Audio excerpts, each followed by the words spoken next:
वजह से ऐसा होता है कि मासिक धर्म में एक साइकिल होती है, उसमें ये सिस्ट बन जाते हैं। समय पर अगर इसका इलाज नहीं लिया किसी ने तो इसके क्या क्या नुकसान है? मतलब सिम्टम्स होते ही नहीं है और एक इंसिडेंटल फाइंडिंग होती है, चाहे वो बड़ा सिस्ट हो चाहे छोटा। अंडाशय का सिस्ट अंडाशय में होने वाली एक गांठ होती है जिसमें तरल पदार्थ बढ़ जाता है। अंडाशय में सिस्ट होने के बाद क्या गर्भधारण संभव है? Not every cyst is a cancer. Post menopausal जो रजोनिवृत्ति वाली महिलाएं हैं उसमें अगर उनमें सिस्ट है तो कैंसर होने की संभावना ज़्यादा है। Welcome to serious Bharat podcast. मैं ऋचा सिंह। आज के समय में अंडाशय में सिस्ट यानी गांठ आम हो चुकी है। अंडाशय में सिस्ट क्या है, इसका इलाज क्या है, इसकी सर्जरी के फायदे और नुकसान क्या हैं, ऐसे तमाम सवालों के जवाब आज हम आपको इस पॉडकास्ट में देने वाले हैं। और इसी गंभीर और महत्वपूर्ण विषय पर बात करने के लिए हमारे साथ मौजूद हैं देश की जानी मानी गायनेकोलॉजिस्ट, आईवीएफ एक्सपर्ट और दीवा आईवीएफ लखनऊ के director doctor Vaishali Jain. Doctor साहब, आपका बहुत बहुत स्वागत है। ये अंडाशय का सिस्ट क्या है? So good afternoon Richa. अंडाशय का सिस्ट अंडाशय में होने वाली एक गांठ होती है जिसमें तरल पदार्थ बढ़ जाता है, तो इसीलिए इसको ओवेरियन सिस्ट या अंडाशय का सिस्ट कहा जाता है। और ये एक कॉमन प्रॉब्लम है रिप्रोडक्टिव एज में, मतलब किसी ना किसी महिलाओं को लाइफ में एक बार ओवेरियन सिस्ट हो सकता है, क्योंकि ये most of the time physiological होता है, कभी कभी पैथोलॉजिकल या फंक्शनल हो सकता है। तो क्या अलग अलग तरीके की होती हैं सिस्ट? हाँ, अलग अलग तरह की होती हैं। यूजुअली जैसे मैंने कहा, एक फिजियोलॉजिकल होती है। कभी जो महिला का माहवारी होती है तो उसके 13वें-14वें दिन एक सिस्ट बनता है और वो बड़ा होता जाता है, और वो जब उसको मेंसेस आ जाते हैं तो वो रप्चर हो जाता है। अगर प्रेगनेंसी हो जाती है तो वो कॉर्पस ल्यूटेल सिस्ट में कन्वर्ट हो जाता है, नहीं तो वो रप्चर हो जाता है। तो ये तो हमारा फिजियोलॉजिकल हो गया। फंक्शनल सिस्ट क्या होता है कि ये सिस्ट अगर परसिस्ट करता है, जो बना है माहवारी के समय, वो रप्चर नहीं होता है, वो डिसअपेयर नहीं होता है, वो फंक्शनल सिस्ट में कन्वर्ट हो जाता है। इसके अलावा पॉलीसिस्टिक ओवेरियन डिजीज़, पॉलीसिस्टिक जो ओवरीज होती है उसमें छोटे छोटे सिस्ट हो जाते हैं, एंडोमेट्रियोटिक सिस्ट होते हैं, और फिर कभी कभी हमने सुना होगा कि ट्यूमर वर्ड उनको हम बोलते हैं ओवेरियन सिस्ट की जगह, तो वो मैलिग्नेंट भी हो सकते हैं, बेनाइन भी हो सकते हैं। इसके क्या लक्षण होते हैं कि किसी को सिस्ट है तो उसके क्या लक्षण होते हैं? लक्षण देखिए, मोस्ट ऑफ द टाइम कोई लक्षण नहीं होते, एसिम्प्टोमेटिक होता है, इंसिडेंटल फाइंडिंग होती है। जो महिला है वो किसी और टेस्ट के लिए गई है, वो किसी कारणवश अल्ट्रासाउंड कराने गई है, तो ये सिस्ट नज़र आ जाते हैं, और यूजुअली ये छोटे ही होते हैं। कभी कभी अगर सिस्ट बहुत बड़े होते हैं तो प्रेशर सिम्टम्स होते हैं, जैसे उसको पेशाब जल्दी जल्दी लगेगा, उसको पेट में एक गांठ महसूस होगी, या कॉन्स्टिपेशन होगा, या फिर बहुत ही वेग सिम्टम्स होते हैं, जैसे गैस बनना, मरीज़ कह रहा है कि उसको गैस बन रही है। तो मोस्ट ऑफ द टाइम मतलब सिम्टम्स होते ही नहीं हैं, और एक इंसिडेंटल फाइंडिंग होती है, चाहे वो बड़ा सिस्ट हो चाहे छोटा सिस्ट हो। कभी कभी अगर इन्फेक्टिव सिस्ट होते हैं तो पेन के साथ भी प्रेजेंट कर सकता है पेशेंट। क्यों हो जाते हैं ये सिस्ट? इसका मेन रीज़न क्या है इसके पीछे? देखिए, फिजियोलॉजी तो मैंने आपको बताई कि मासिक धर्म के वजह से ऐसा होता है कि मासिक धर्म में एक साइकिल होती है, उसमें ये सिस्ट बन जाते हैं। सेकंड जो मोस्ट कॉमन कॉज है वो हार्मोनल इम्बैलेंस होता है। हार्मोन्स में अगर दिक्कत होती है तो ये सिस्ट बन जाते हैं। कभी कभी ये जेनेटिक भी होता है, जैसे पीसीओडी है, लाइफस्टाइल में चेंजेस जो होते हैं तो उसमें पीसीओडी हो जाता है।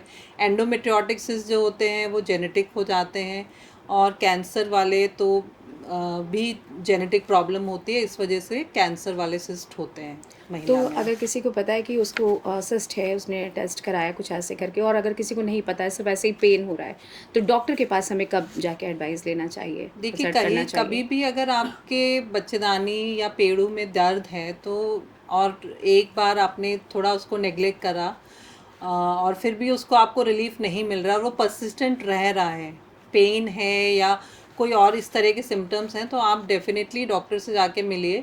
ऑल्दो कैंसरस नहीं होगा, लेकिन कोई भी गांठ अगर अंडाशय में है, हम इवैल्यूएट करके उसको हम बताएंगे कि ये फिजियोलॉजिकल है कि पैथोलॉजिकल है। तो जब भी आपको इस तरह की कोई समस्या होती है, अल्ट्रासाउंड में ही मान लीजिए नज़र आ गया, तो इट्स बेटर कि आप जाके डॉक्टर से मिलें और इसको दिखाएं अपने आप को। अंडाशय में सिस्ट होने के बाद क्या गर्भधारण संभव है?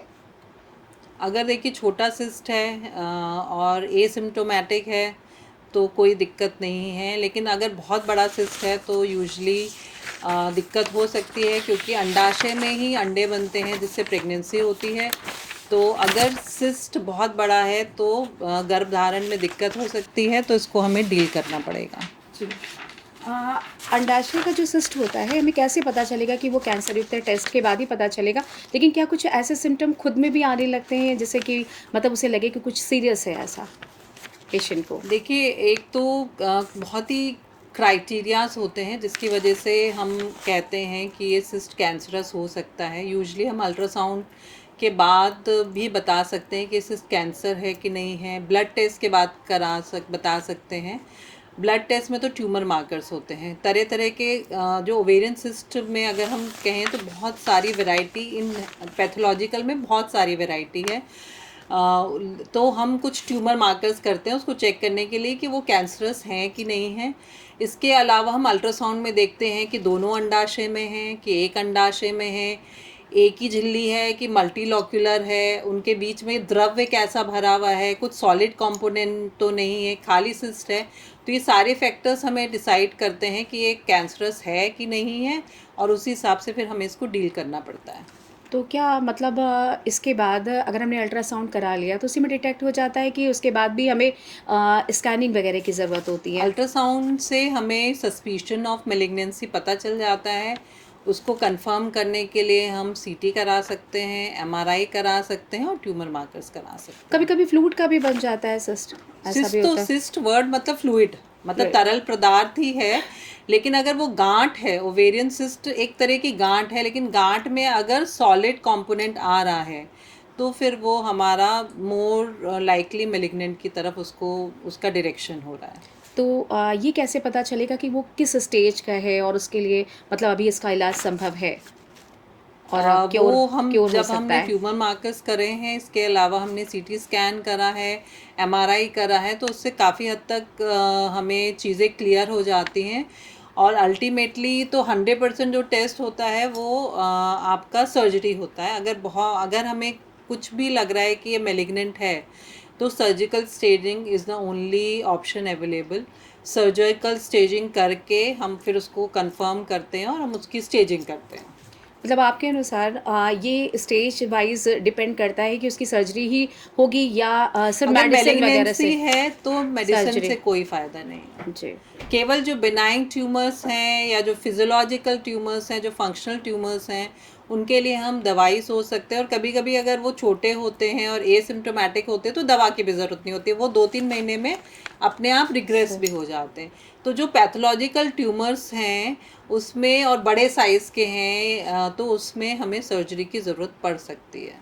कुछ लाइफ स्टाइल ऐसे या खान पान में कुछ ऐसा चेंज करके हार्मोनल चेंज हो रहे हैं तो इस समस्या का समाधान किया जा सकता डेफिनेटली है? लाइफस्टाइल और डाइट का बहुत इम्पॉर्टेंस है।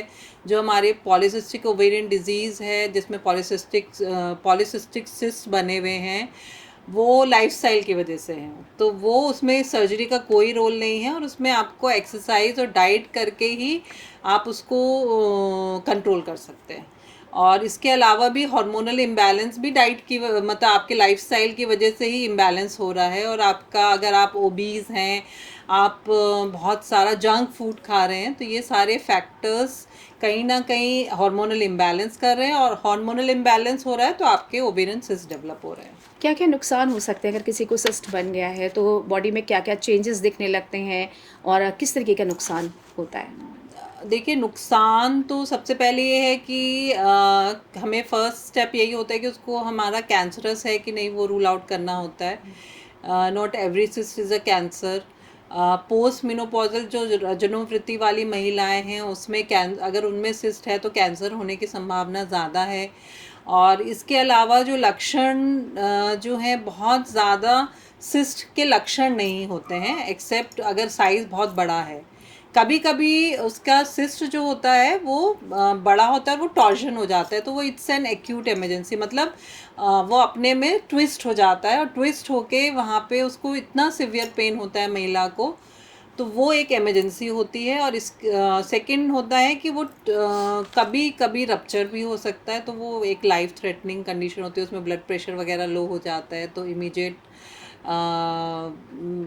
क्या कहते हैं, पेशेंट को हमें एडमिट करके और मैनेज करना पड़ता है। कुछ इस तरीके के सिम्टम भी आते हैं, भूख कम लगना या मतलब कुछ और चेंजेस, फीवर्स लाइक? देखिए, फीवर तो नहीं कहेंगे हम, लेकिन हाँ अगर इन्फेक्टिव वो है, ट्यूमर, इन्फेक्टिव ट्यूमास बोलते हैं हम लोग, ओवेरियन सिस्ट का एक पोर्शन होता है जिसमें ट्यूब और ओवरी गुच्छा बन जाती है, तो अगर उस तरह का कुछ प्रेजेंटेशन है तो फीवर तो यूजुअली नहीं होता है। भूख भी बहुत लेटर स्टेज में, मतलब जब आपका एडवांस कैंसर हो जाता है तब होता है वे, एक्चुअली इसीलिए ओवेरियन सिस्ट अगर कैंसरस हैं तो वो मिस हो जाते हैं, बिकॉज उसके बहुत ही वेग सिम्टम्स होते हैं, जैसे गैस बन रही है या क्या कहते हैं उसको, भूख कम लग रही है, उस तरह के बहुत ही रेयर वाले सिम्टम्स, बहुत ही वैसे वेग से सिम्टम्स होते हैं। इसीलिए कभी कभी ये अनडायग्नोज रहते हैं। और स्पेशली जिन महिलाओं का जेनेटिक हिस्ट्री है, जैसे मदर को अगर ओवेरियन कैंसर हो चुका है, तो इट्स ऑलवेज बेटर कि उस लड़की का जेनेटिक एवेल्युएशन हो। BRCA जीन होती है जिसको हम इवेलुएट करते हैं कि उसको कितना परसेंट रिस्क है उसको ओवेरियन कैंसर होने का। किसी को सिस्ट बना, उसके बाद उसने ट्रीटमेंट लिया, ठीक है, तो क्या दोबारा भी बनने के चांसेस होते? ये अगर फिजियोलॉजिकल सिस्ट है तो दोबारा बन सकता है। इवन सर्जरी के बाद भी 30 to 40% चांसेस होते हैं कि वो सिस्ट रीअपियर हो जाए। ये सिस्ट के नेचर पे ज़्यादा डिपेंड करता है कि किस तरह का वो सिस्ट है। जैसे एंडोमेट्रियोमा है तो वो दोबारा होने के भी चांसेस होते हैं, या बिनाइन सिस्ट है, सिस्ट एडिनोमा है, म्यूसिनस सिस्ट एडिनोमा, ये सब तरह के सिस्ट का प्रकार होते हैं। तो इनके बनने की संभावना एक लाइफ में उसके दोबारा भी हो सकता है, तो 30 to 40% चांसेस हैं कि दोबारा बन सकता है वो। समय पर अगर इसका इलाज नहीं लिया किसी ने, तो इसके क्या क्या नुकसान है? देखिए, अगर समय पे इलाज, क्या आपको डायग्नोसिस बनवाना है। इलाज वर्ड अगर मैं बोलूँ कि आपको दिखा के डॉक्टर से कंफर्मेशन लेना है कि ये कैंसरस है, फंक्शनल है, किस तरह का सिस्ट है, तो दैट इज़ इम्पॉर्टेंट। अगर वो सिस्ट मेलिग्नेंट नहीं है तो इतना घबराने की बात नहीं है। सिस्ट की सर्जरी के अपने नुकसान हैं, एक्चुअली देखा जाए तो। सिस्ट की अगर हम सर्जरी करेंगे, एक तो पार्ट ये है कि दोबारा हो सकता है, दूसरा वो आपका ओवेरियन रिजर्व कम हो जाता है, मतलब आपके अंडे बनने की क्षमता कम हो जाती है, तो आगे चल के अगर आप प्रेगनेंसी के लिए ट्राई करना चाह रहे हैं तो वो भी चीज़ें दिक्कत दे सकती हैं। तो एक बैलेंस के रहते हुए हमें देखना पड़ता है, बैलेंस करके मैनेज करना पड़ता है। और दूसरी चीज़ ये है कि किसी एक्सपर्ट से मिलिए, जो इस चीज़ के एक्सपर्ट हैं, उनसे मिलके सलाह लीजिए। और स्पेशली अगर आप प्रेगनेंसी के लिए सोच रहे हैं, आप इनफर्टिलिटी है, या आगे चल के आप प्रेगनेंसी के लिए सोच रहे हैं, या छोटी लड़की में हो गया, तो इट्स ऑलवेज़ बेटर कि किसी स्पेशलिस्ट से मिलके उनसे सलाह लें और इसका उपाय या निदान सोचें। नहीं, तो इस तरीके के केसेस आपकी नॉलेज में कैसे देखने को मिलते हैं? क्या बच्चों में भी, जो मतलब 16, 17 बहुत कॉमन है। 12 साल के बाद जिनको माहवारी चालू हो गई है, किसी को भी सिस्ट हो सकते हैं। और आफ्टर पीरियड, मतलब किसी को पीरियड बंद हो चुके हैं उसके बाद भी कुछ ऐसा? हाँ, मतलब ये तो chances देखिए, किसमें ज़्यादा होते हैं? कॉमन रिप्रोडक्टिव एज में है। जैसे जो हमारा 18 से 80 साल, मतलब 40 साल 45 साल में कॉमनेस्ट होते हैं, लेकिन यंग एज में भी हो सकते हैं, टीन एज में भी हो सकते हैं, और पोस्ट मेनोपॉजल वुमेन में भी हो सकते हैं ये सिस्ट। तो उसके हिसाब से फिर आपको आइडेंटिफाई करना है कि ये किस तरह का सिस्ट है। मतलब आपके हिसाब से समय पे इसका डायग्नोज करवा के इलाज उसका लेना, मतलब हाँ। स्टार्ट कर देना चाहिए पेशेंट को, मतलब अगर उसे बेसिकली पता चलता है डायग्नोसिस तो। आपका, अगर आपको सिस्ट नज़र आया है तो आपको एक बार एक्सपर्ट से मिलके समझना है किस कि तरीके आपको वरी करना है कि नहीं वरी करना। वो डॉक्टर आपको बता पाएगा कि हाँ, इस सिस्ट के लिए आप वरी मत करिए, नहीं ये सिस्ट ऐसा है कि आपको दिक्कत दे सकता है। तो ये this thing has to be, लेकिन एप्रीहेंशन नहीं करना, मतलब आपको घबराना नहीं है, क्योंकि most of the cyst malignant नहीं होते, मतलब कैंसर नहीं होते हैं, और बहुत सारे डिसअपियर भी हो जाते हैं। तो लेकिन ये सारी सलाह आपको स्पेशलिस्ट से मिलके ही लेनी चाहिए। मतलब अगर मैलिग्नेंसी नहीं है तो हमें घबराने की ज़रूरत नहीं घबराने है। की जरूरत नहीं। इवन आफ्टर डायग्नोस मेलिग्नेंसी भी है तो भी भाई आप घबराने से तो कोई हाँ, फायदा हो नहीं सकता है ना। फर्स्ट सेकंड स्टेज में हो और वो हाँ, रिकवर कर जाए, हाँ। लेकिन अगर फर्स्ट सेकंड स्टेज में अगर डॉक्टर हमारे डायग्नोज करके बोलते हैं तो भी क्या सर्जरी की ज़रूरत तो होती होगी, बिना मतलब बिना मैंने सर्जरी के तो बताया नहीं? कि मैं जो डायग्नोसिस है वो सर्जिकल स्टेजिंग ही है। अगर मैलिग्नेंट है तो सर्जरी ही है और कोई ऑप्शन ही नहीं है, कोई दवा ऑप्शन ही नहीं है। लेकिन सर्जरी आप बता रहे हैं कि मतलब करवाना हार्मफुल भी है। लेकिन अगर मैलिग्नेंसी है तो कराना ही पड़ेगा, उसमें कोई कन्फ्यूजन नहीं है। मैं बेनाइन सिस्ट की बात कर रही हूँ कि अगर कैंसरस नहीं है और आप इनफर्टिलिटी का से वो हैं तो आपको सर्जरी जो है अगर ज़रूरत है तभी कराने की ज़रूरत पड़ती है, अदरवाइज़ नहीं पड़ती। लेकिन अगर साइज़ बड़ा है, मान लीजिए 8 सेंटीमीटर बड़ा है और टॉर्जन हो गया तो फिर सर्जरी करने की ज़रूरत पड़ सकती है। तो ये सारा जो डिसीजन है ये आपके एक्सपर्ट लेंगे। वही मैं कह रही हूँ कि आपको खुद डिसाइड नहीं करना है कि नहीं मुझे दवा नहीं खानी है या मुझे इलाज नहीं कराना है या मुझे ऑपरेशन कराना है। ये सारी सलाह आप जो एक्सपर्ट से मिल रहे हैं उसके हिसाब से लीजिए। लाइफ की क्या सिक्योरिटी रहती है आफ्टर इसके ऑपरेशन के बाद, अगर हम हटवा देते हैं इसको, सिस्ट को, तो सिस्ट को ऑपरेट हटा करें? दे तो कोई दिक्कत नहीं। आपकी ओवरी तो इंटैक्ट है, तो ओवेरियन फंक्शंस कम हो जाते हैं लेकिन काम करते रहते हैं और आपकी प्रेगनेंसी भी हो सकती है। ऐसा नहीं है कि नहीं होती है। ओवेरियन रिजर्व थोड़ा कम हो जाता है, स्पेशली जिनका ऑलरेडी कम होता है। अगर हम उस तरह से बात करें तो जिनका ओवेरियन रिजर्व ऑलरेडी कम होता है उनका थोड़ा और कम हो जाता है, लेकिन अगर नेसेसरी है तो कराना पड़ता है सर्जरी। अगर किसी महिला को सिस्ट बन गया है और प्रेगनेंसी उसकी है, तो इसमें बच्चे को तो कोई नुकसान नहीं नहीं, होता है? इससे कोई भी नुकसान नहीं है, ना बच्चे को नुकसान है, ना ओवेरियन सिस्ट बढ़ता है, ना ओवेरियन सिस्ट से ऐसा प्रेगनेंसी पे इफ़ेक्ट पड़ता है, एक्सेप्ट मेलिग्नेंसी हो तो। वो बहुत ही रेयरेस्ट केसेस में होता है जिसमें ओवेरियन सिस्ट हो और मेलिग्नेंसी हो, तो बहुत ही हमने रेयर केसेस में देखा है। या ऐसी सिचुएशन हो सकती है कि वो जो सिस्ट है वो ट्विस्ट हो गया, तो वो एक लाइफ थ्रेटनिंग कंडीशन हो जाती है।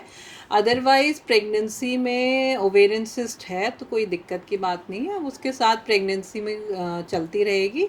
और उस सिस्ट को अगर हम मान लीजिए सिजेरियन डिलीवरी करा रहे हैं तो वो हम निकाल सकते हैं, अदरवाइज़ हम उसको छोड़ भी सकते हैं। ऐसा भी होता होगा केसेस में कि मैलिग्नेंसी बन गई है और बच्चा भी है गर्भ में, ऐसे भी केसेस होते होंगे? बहुत ही रेयर होते हैं, क्योंकि मैंने कहा कि रेयरेस्ट ऑफ द केसेस है कि जिसमें प्रेगनेंसी के साथ मेलिग्नेंसी है, तो यूजुअली हमें वो ओवरी ही निकालनी पड़ती है। उसमें क्या मतलब थोड़ा मतलब डरने वाली बात होती हाँ, है? डरने वाली बात ऐसे होती है, लेकिन आजकल लेकिन जो बच्चे को भी कुछ हार्म हो बच्चे सकता को है? कोई हार्म नहीं होता है।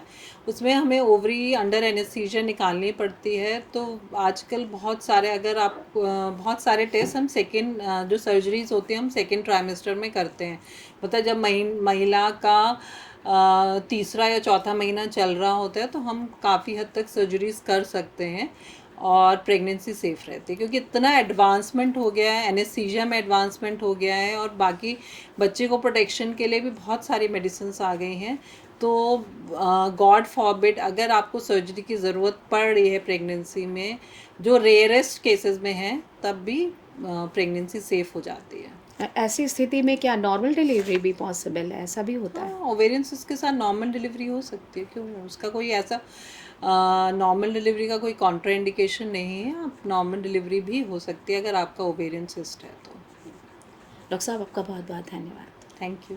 तो आज हमने जाना अंडाशय में गांठ जैसी समस्या पर डॉक्टर वैशाली जैन द्वारा दी गई महत्वपूर्ण जानकारी, जिसमें आपके तमाम सवालों के जवाब आपको मिल गए होंगे। तो जुड़े रहिए सी न्यूज़ भारत पॉडकास्ट के साथ, क्योंकि हम लेकर आए हैं आपके लिए एकदम सटीक जानकारी, वो भी अलग अंदाज में। नमस्कार।